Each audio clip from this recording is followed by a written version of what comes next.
Harold Iman, bonsoir. Alors, les autorités ne donnent pour l'instant qu'assez peu d'informations, mais quel est au fond le dernier point justement sur les forces engagées sur le terrain, forces à la fois maliennes et françaises? Tout à fait. Et les Maliennes sont présentes, comme on l'a vu dans le sujet.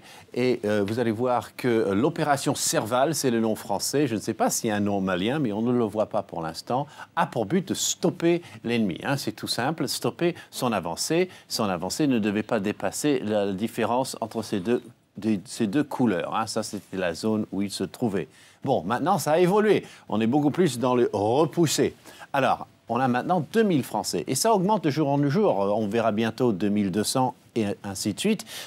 N'oublions pas qu'il y a 1 millier de Français militaires qui soutiennent. Donc, on est à peu près 3000 personnes sur ce coup-là.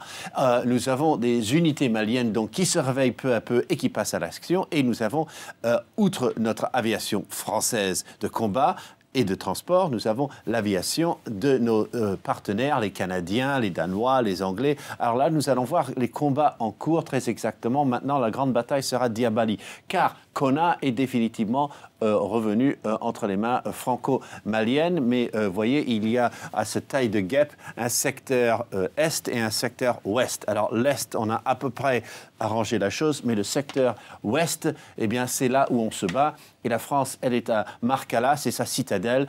Et notre correspondante sur place, Julia Delage, a vu les convois monter en ce sens, les convois français. Et bien sûr, ça, c'est l'homme que tout le monde cherche à défaire militairement, Iyad Agrali, chef d'Ansardine, qui est une des composantes des djihadistes, qui est surtout actif dans ce secteur-là ce soir. Alors, Harold, les pays de l'Afrique de l'Ouest ont participé aujourd'hui à un sommet à Abidjan. Ils lancent un appel à l'aide internationale. Ils demandent aussi un appui logistique de l'ONU.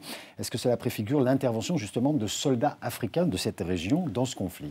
Alors, l'ONU a été sollicitée pour un soutien logistique, vous le disiez, et financier. Moi, je retiens plutôt financier pour l'instant, parce que l'ONU, typiquement en Afrique, on voit énormément de Bangladeshis, d'Indiens, de Pakistanais arriver. On n'en est pas là. Cependant, dans les forces africaines, vous avez le Nigeria et le Togo qui ont déjà des petits nombres de troupes qui sont arrivées à Bamako, mais ils ne sont qu'au nombre de quelques centaines.